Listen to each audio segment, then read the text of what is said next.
como se dará e quando será o último julgamento da humanidade. Sabemos que, à luz da Bíblia Sagrada, a humanidade ainda enfrentará 3 julgamentos. O primeiro refere-se ao julgamento aonde terá o tribunal de Cristo. Neste julgamento apenas irão comparecer a igreja que foi arrebatada, para então ser galardoada e logo em seguida adentrar as bodas do Cordeiro. O segundo julgamento é chamado Tribunal das Nações. É um julgamento que se dará após a grande tribulação, no retorno de Cristo à terra com a sua igreja, para libertar Israel de seus opressores e para a implantação do reino milenial. E o terceiro e último julgamento que a humanidade passará, nós encontramos em Apocalipse capítulo 20, versículo 9 até o versículo 15.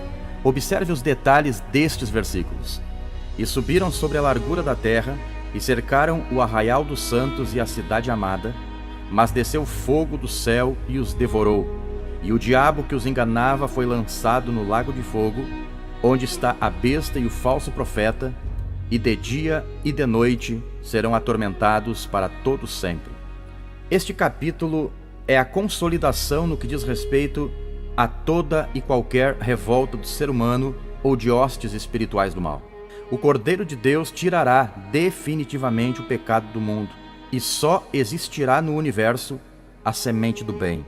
Satanás, agora lançado no lago de fogo e enxofre para sempre, de lá jamais escapará e nunca mais se oporá aos planos divinos.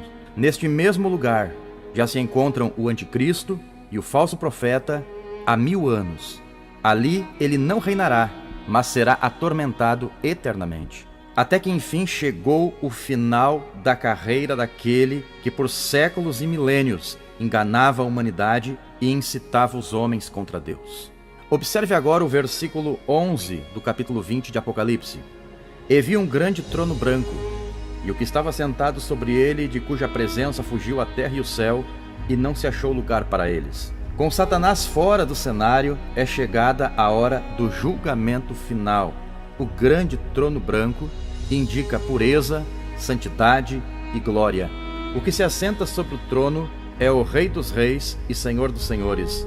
Todo juízo foi entregue ao Filho, conforme registra em João 5:22. O universo físico não irá subsistir diante do fogo divino. Por esta razão serão destruídos da terra os planetas, o Sol, a Lua e todas as galáxias e estrelas. O universo reage diante da espantosa presença do Todo-Poderoso. As suas leis são alteradas pela presença de Deus. Mas João não entende tal movimento cósmico e então compara-o a uma fuga constante, dizendo que não foi achado lugar para eles. Sim, não haverá mais lugar para a antiga criação. É verdade que sempre haverá uma terra, mas não necessariamente a mesma. Os servos do Antigo Testamento, a igreja e os mártires da grande tribulação não se encontrarão aqui incluídos, pois estão ao lado de Cristo, livres de qualquer juízo e condenação. Agora observe os versículos 12 e 13 do capítulo 20. E vi os mortos, grandes e pequenos, que estavam diante do trono, e abriram-se os livros, e abriu-se outro livro que é o da vida, e os mortos foram julgados pelas coisas que estavam escritas nos livros, segundo as suas obras. E deu o mar os mortos que nele havia, e a morte e o inferno deram os mortos que neles havia, e foram julgados cada um segundo as suas obras. Para muitos a expressão grandes e pequenos do versículo 12 tem a ver com posição e status social. No entanto, à luz do contexto geral das Escrituras, somos de parecer que essas duas classes de seres que ali serão julgadas referem-se, primeiro, aos anjos caídos, conforme 2 Pedro 2:4, e segundo, aos homens em sentido geral, conforme também 2 Pedro capítulo 3, versículo 7. A presença do livro da vida servirá para provar que os nomes dos perdidos estão riscados dele. Segundo a Bíblia, cada pessoa que nasce neste mundo tem o seu nome escrito no livro da vida. Porém, à medida que a pessoa chega à idade da razão e escolhe conscientemente ou afastar-se de Deus ou aproximar-se dele, o seu nome é riscado desse livro ou mantido nele. A expressão abriram-se os livros trata-se dos 66 livros da Bíblia, a palavra do Senhor.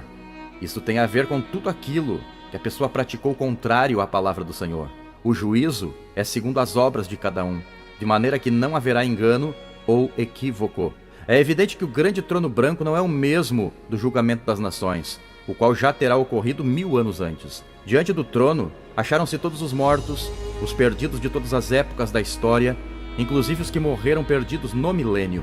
Os ímpios receberão algum tipo de corpo na segunda ressurreição para julgamento, vergonha e desprezo eternos, conforme Daniel 12, versículo 2.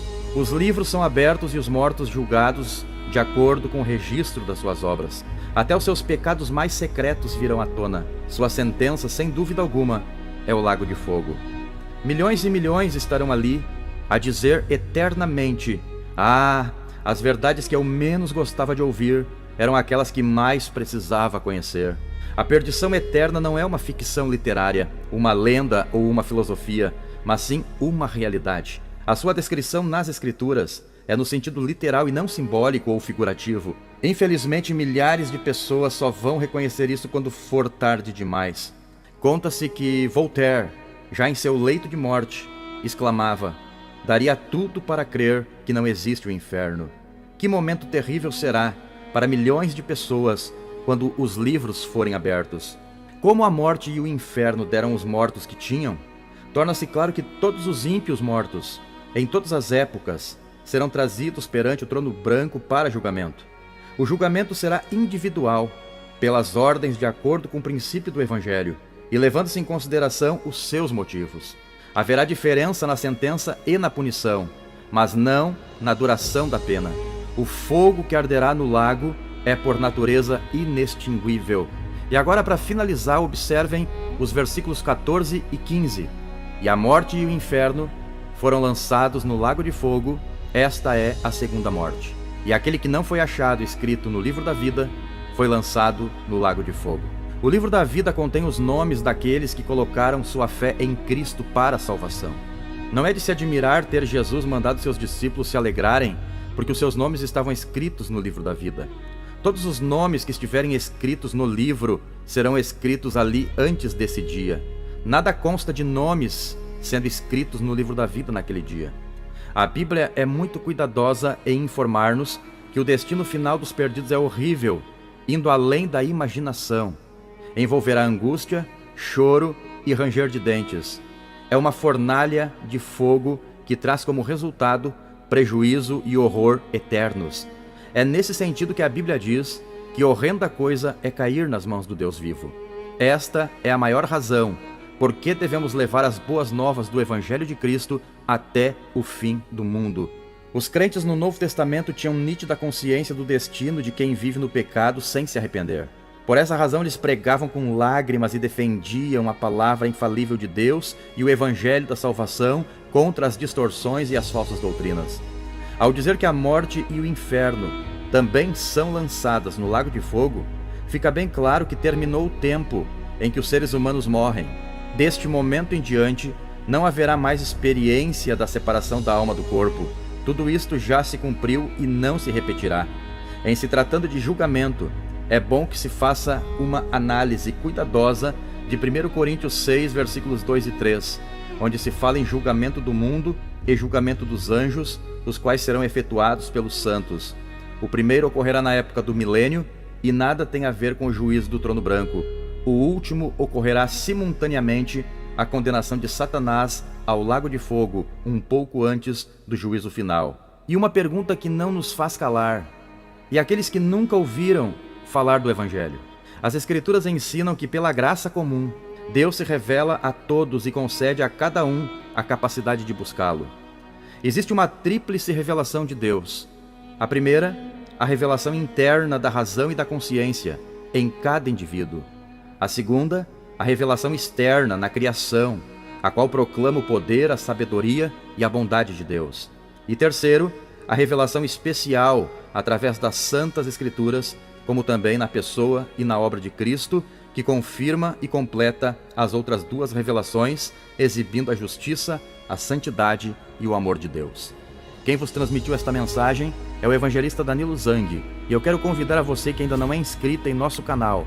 Não perca tempo, inscreva-se no canal, ative o sininho das notificações, compartilhe este vídeo com mais pessoas, Deixe o seu like, deixe o seu comentário. Isto é muito importante para o engajamento de nosso canal, para que estas mensagens possam ir mais longe. E a nossa oração a Deus sempre é e sempre será: Deus abençoe a tua vida e te guarde, desde agora e para sempre.